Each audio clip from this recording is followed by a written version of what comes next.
Hello friends, welcome to साहस of solutions.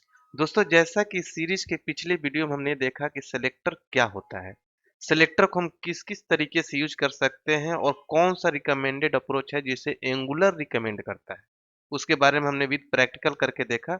अगर आपने उस वीडियो को मिस किया तो जरूर इस वीडियो के पिछले वीडियो को देखिए और उसको अच्छे से समझिए, क्योंकि बहुत ही आज आपके लिए जो वीडियो लेकर आए हैं इसमें हम ये देखेंगे कि benefit of standalone component. Stand alone component का क्या बेनिफिट है।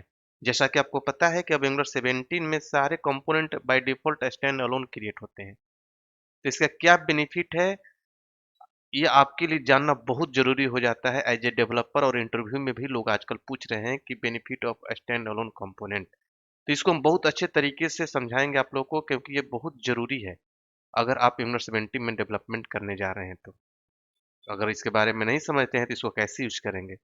तो चलिए स्टार्ट करते हैं इस वीडियो ट्यूटोरियल को। और इस वीडियो का स्टार्ट करने से पहले अगेन मैं आप लोग से रिक्वेस्ट करना चाहूँगा कि अगर आपने इस चैनल को सब्सक्राइब नहीं किया है तो प्लीज़ सब्सक्राइब कर लीजिए और बेल की आइकन को क्लिक कर लीजिए, ताकि जैसे मैं कोई नया वीडियो डालूँ तुरंत आपको नोटिफिकेशन मिले और आप हमेशा अपडेटेड रहें। तो चलिए स्टार्ट करते हैं इस वीडियो ट्यूटोरियल को। और सबसे पहले हम ये समझते हैं कि स्टैंड अलोन कंपोनेंट से हमें क्या बेनिफिट है।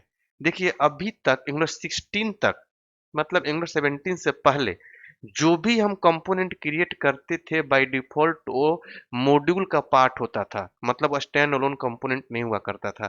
हम एनजी जनरेट कंपोनेंट और कंपोनेंट का नेम लिखते थे तो कंपोनेंट क्रिएट होता था और उसका नेम किसी न किसी मॉड्यूल के डिक्लेरेशन सेक्शन में जाकर ऐड हो जाता था। लेकिन अब कोई भी कंपोनेंट क्रिएट करिएगा, लिखिएगा एनजी जनरेट एंगुलर 17 में एनजी जनरेट कंपोनेंट और कंपोनेंट का नेम, तो बाय डिफॉल्ट वो स्टैंड अलोन कंपोनेंट क्रिएट हो जाएगा। मतलब कि अब मॉड्यूल है ही नहीं, रूट मॉड्यूल, तो अपने आप वो स्टैंड अलोन क्रिएट हो जाएगा। कैसे पहचानेंगे? तो मोड कंपोनेंट के अंदर जाइएगा तो कंपोनेंट डेकोरेटर के अंदर एक मेटा डेटा मिलेगा, standalone equal to standalone true. तो मतलब कि ये स्टैंड अलोन कंपोनेंट क्रिएट हो गया है, ये किसी मॉड्यूल का पार्ट नहीं है। Stand alone module, sorry stand alone component का कंसेप्ट एंगुलर 15 और 16 में भी आया था, लेकिन वहां पर हमें बाय डिफॉल्ट क्रिएट नहीं हो कर पा रहे थे। वहां पर भी इंट्रोड्यूस हुआ था, वहां पर हमें स्टैंड अलोन कंपोनेंट क्रिएट करने के लिए लिखना पड़ता था एनजी जनरेट कंपोनेंट, कंपोनेंट का name dash dash stand alone, तब स्टैंड अलोन कंपोनेंट क्रिएट होता था। लेकिन अब यहाँ पर बाय डिफ़ॉल्ट हो गया। लेकिन अगेन अगर आप चाहते हैं कि एंगुलर 17 में भी आप पुराना मोड कंपोनेंट क्रिएट कर लें, मॉड्यूल वाला कंपोनेंट क्रिएट करें, तो आप क्रिएट कर सकते हैं। ऐसा नहीं है कि आप नहीं कर सकते, कर सकते हैं। लिखेंगे एनजी जनरेट कंपोनेंट, कंपोनेंट का name dash dash standalone equal to false, standalone component create हो जाएगा।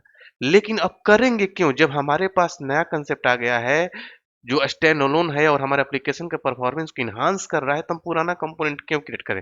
लेकिन कभी जरूरत है तो आप कर भी सकते हैं, अगर फीचर मॉड्यूल वगैरह बनाते हैं तो वहां पर आप कर सकते हैं।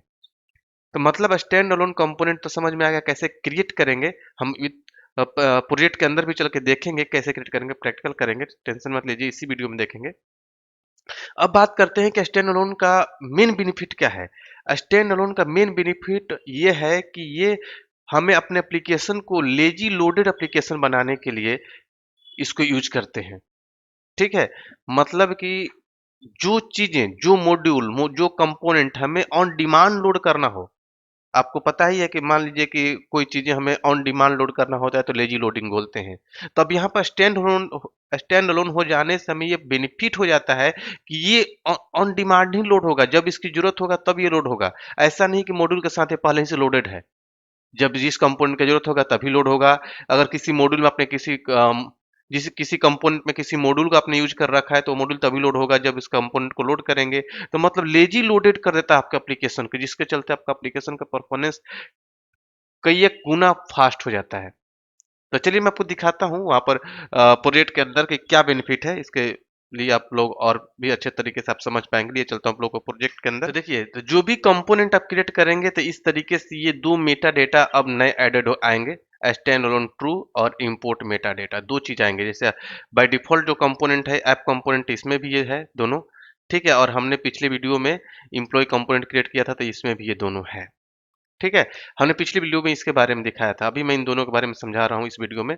अगले वीडियो में इसके और बारे में समझाऊंगा, टेम्पलेट URL टेम्पलेट के बारे में, फिर अगले वीडियो में इसके बारे में समझाऊंगा, स्टाइल और स्टाइल URL के बारे में, step by step her line के बारे में आप लोग को समझाऊंगा। बस बने रहिए सीरीज में और अच्छे से समझिए, प्रैक्टिकल करिए वीडियो को रोक रोक के।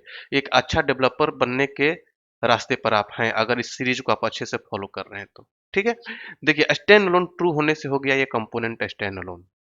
ठीक है, अब ये किसी मॉड्यूल का पार्ट नहीं है। आप देखेंगे तो यहाँ पर कोई भी मॉड्यूल नहीं है जिसका ये पार्ट है।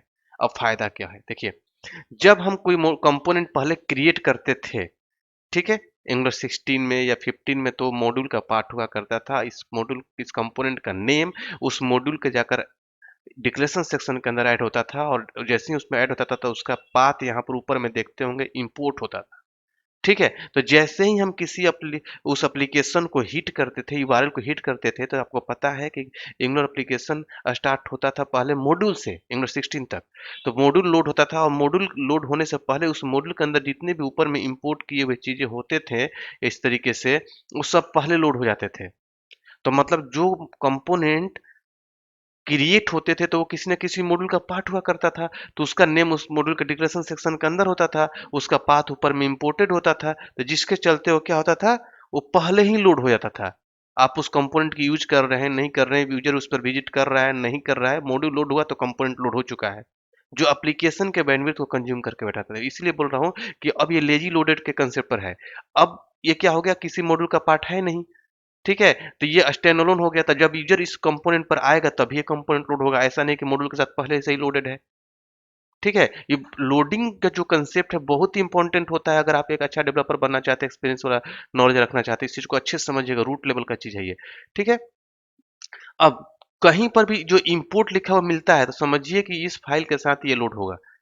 ठीक है, जो जो इंपोर्ट है, जहां भी इंपोर्ट मिलता है समझिए कि अब ये फाइल लोड होगा तो ये लोड होगा इससे पहले।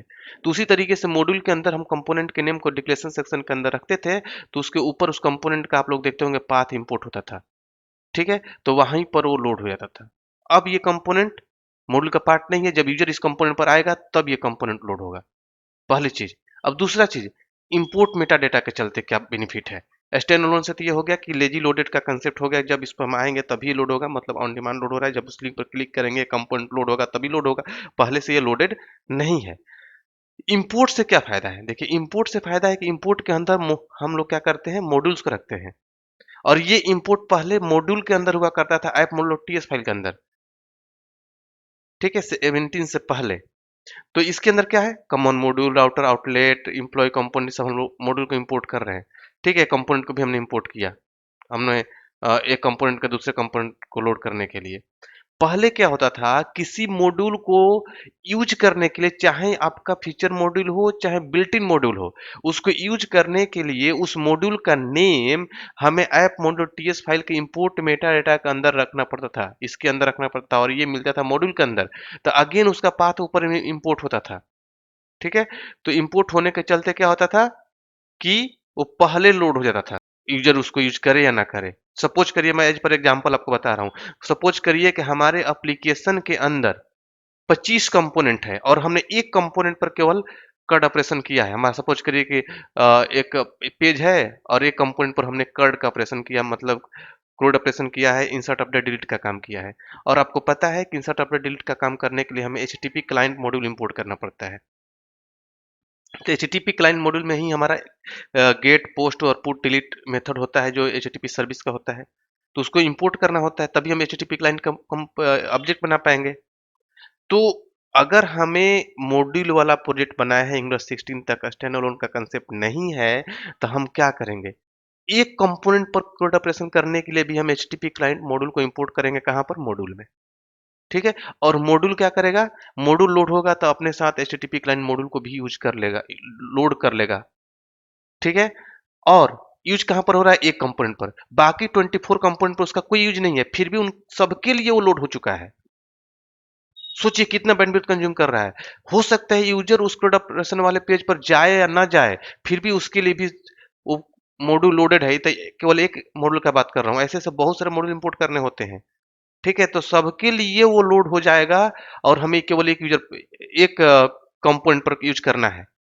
तो सोचिए, अब स्टैंड अलोन में जाने से क्या हो गया, जहां पर हमें जरूरत होगा, क्योंकि इंपोर्ट का मेटा डेटा कंपोनेंट के अंदर ही डाल दिया है, अब जहाँ पर उस मॉड्यूल का ज़रूरत होगा वहीं पर हम यहाँ पर यहीं पर एचटीटीपी क्लाइंट मॉड्यूल को इंपोर्ट कर लेंगे। सपोज़ करें कि हमारे इस कंपोनेंट पर ज़रूरत है, कोड ऑपरेशन का, तो हम यहीं पर कर लेंगे। जब यूज़र इस पर आएगा तब वो मॉड्यूल लोड होगा, पहले से लोडेड नहीं है, तो हमारे एप्लीकेशन के बैंडविड्थ को कंज़्यूम करके नहीं बैठेगा, हमारा एप्लीकेशन का परफॉर्मेंस हाई रहेगा। तो ये बेनिफिट है स्टैंड अलोन होने से।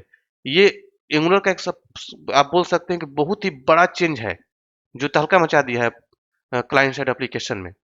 बहुत फास्ट कर दिया। पुराने वर्जन में प्रोजेक्ट्स बने हुए हैं, उनसे इस वर्जन में बने प्रोजेक्ट के कंपेयर में ये वर्जन आपको फास्ट परफॉर्मेंस देगा due to standalone component. जिसकी जब जरूरत होगी तभी उसको हम लोड करेंगे, चाहे वो मॉड्यूल हो चाहे वो कंपोनेंट हो।